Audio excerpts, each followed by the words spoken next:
Guys, I had no idea there was a running joke that the prettier you are, the gassier you are. And I feel like there has been so much missing from my life. Today we're going to talk about why pretty girls are so gassy. And we're not saying that if you're gassy, you're not pretty. And we're not saying that if you're pretty, that you are gassy, but we have to figure out this correlation. Okay, so again, it has nothing to do with your facial appearances. Just I want you to think about it like this. And actually, I know a real life instance where I had this homegirl who was so freaking pretty, but her breath smelled like death. And same thing can be said about other parts of your body that open up and give out smells. So if you haven't caught on by now, there is a common denominator here as to why, and it's not the pretty faces. It's the fact that something foul smelling is coming out of these human beings and we need to get to the bottom of it. I got to the bottom of it once I figured out, like, hey, this level of intense, sharp gas that has you running to the bathroom and da da da, like, that's not normal, baby. That's not normal. So, if that is you, I'm gonna help you figure out why you're so pretty and why you're so gassy. Okay, so first things first. If you don't know me, I'm Coach Bonds. I'm a holistic health coach and personal trainer, which just means I coach the whole person. Nutrition coaching. I studied nutrition when I was going to become a nurse and then quickly changed my mind because I was like, ill blood. Dropped out of the nursing program and ended up going into this. So I'm super passionate about this. I spend my days, nights, and free time reading medical journals and researching and trying to make stuff tangible and understandable to the general public. So let's talk about this. I used to be gassy AF my entire life. I'm still pretty gassy, not as bad as it used to be, but I didn't know I was lactose intolerant. And it's funny how I found out because I was in church at the time and we would do our Daniel fast every year. And I remember one year when I got back, when I started eating normal again and I got really gassy and I was like, that's weird. What? Wait a minute. I thought I would have been gassy during the fast because I was eating all these cruciferous vegetables, sorry, broccoli and things that make you gassy. And then I learned, and then I realized it's the creamer. I was lactose intolerant. I had no business eating that creamer every day. And that was a game changer for me because I shit you not, pun intended. I can remember working at the airport and having to text my homegirl, the bartender, like, hey, can you cover for me? I'm not going to make it out in time because it was so bad. But I just got used to it. Like, that was just a way of life. Like, that's just what it is. Too many women have gotten used to their poor or compromised health and think it's just a way of life. It is not. So, even though I'm still gassy now, and I attribute that to a few different things. One, me always wearing the leggings, they go over the middle of my stomach, and that usually does it. Two, Mary Jane. Whenever I consume that, it relaxes my nervous system, and then bloop. So I don't even know if I would consider that gassy or if that's just my body's natural response to something that has impacted the nervous system and caused it to relax. The other reason is because I take ones for the team. I know I'm lactose intolerant, but damn it, I'm not buying Greek yogurt. I'll tell my clients to buy Greek yogurt if they're really focused on having less calories but having that same cream taste because it tastes so good. But like, I'm not paying $4 for a tub of Greek yogurt so I can use this much sour cream out of it once in a blue moon. So yes, I still consume certain things that would irritate my stomach, but it's nowhere near like it was before. And at least I understand why. Another reason is that I just recently started switching proteins, moving from the milk based one that, again, I was suffering through. Even though I knew I had lactose intolerance, I was like, we got to get these gains, mother trucker. Again, take one for the team. But my clients put me onto clear. God, did you know there was clear protein powder? I don't know if you guys know this, but I'm not as young as I look. And so I kind of move like an old woman sometimes. I'm behind. Clear protein powder doesn't make me as gassy. I don't know how because it's still milk based. Maybe that's why I'm still a little bit gassy. Anywho, my whole point is that you have to examine what you're eating and kind of like draw the correlation between what's actually making you gassy. Trying to hit the notes without y'all seeing me, but cat's out the bag. That was my personal story. Now, maybe you don't drink a lot of protein because you don't work out, because you don't have the energy to work out, because you don't eat. And that could be where the gas problem started from.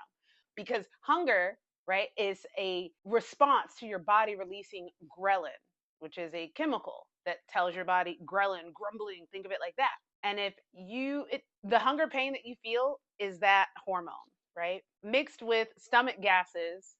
They ain't got nothing else. So you just got gassy ghrelin and then stomach gases, hydrochloric acid. Everybody just moving around. Of course, your stomach's upset. It has nothing to stabilize it, nothing to bring that pH down back to normal, nothing to like soak up some of those gases. So that could be your ass is hungry. You need to eat.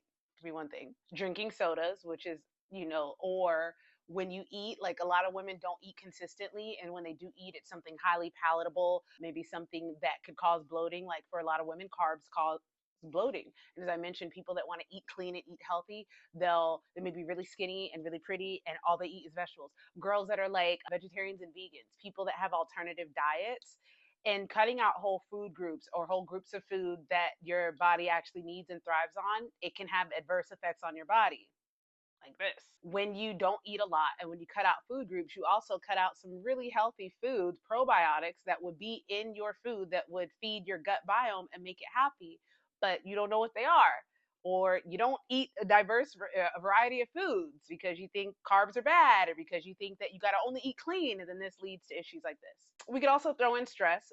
On top of having body image issues and being overwhelmed with everything in the world, stress could contribute to cortisol, yet another chemical that's going to be floating around in your little belly. And it's shown that women who carry chronic stress can sometimes experience IBS like symptoms. That was news to me, which also, again, makes sense because your gut is your second brain.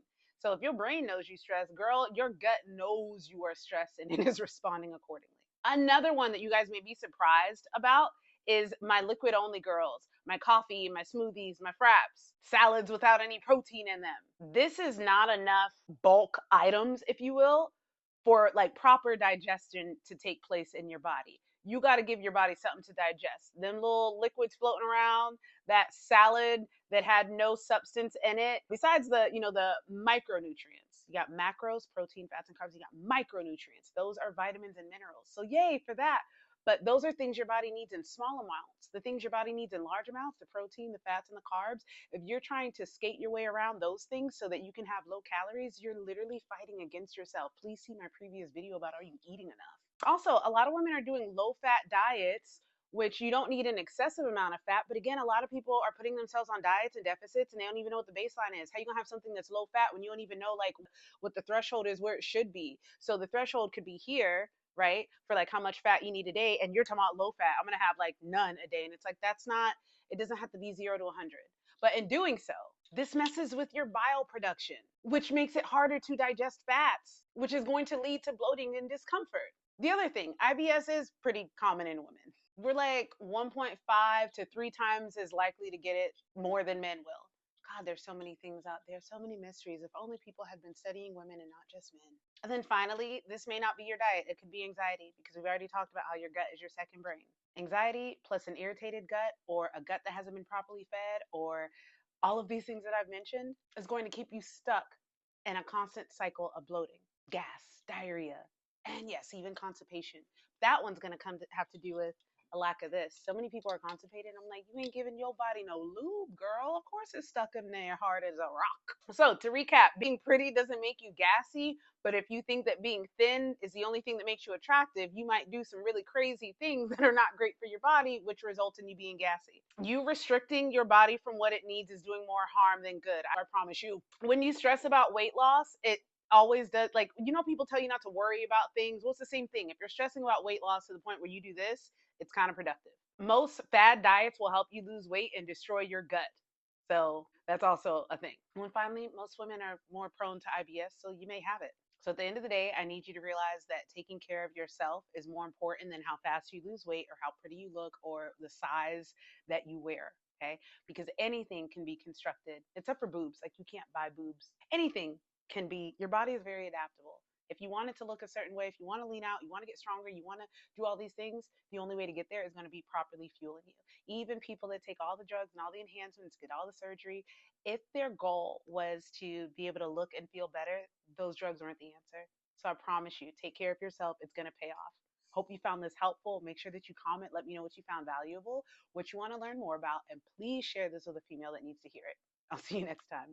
Why do I keep forgetting? Guys, I'm running a free challenge at the end of October. It's going to be a 14-day free challenge, and it's not going to be a weight loss challenge. It's going to be a nutrition challenge. You need to know about this. You need to be in this. Stay tuned. I'm going to be dropping details as we get closer to the end of the month.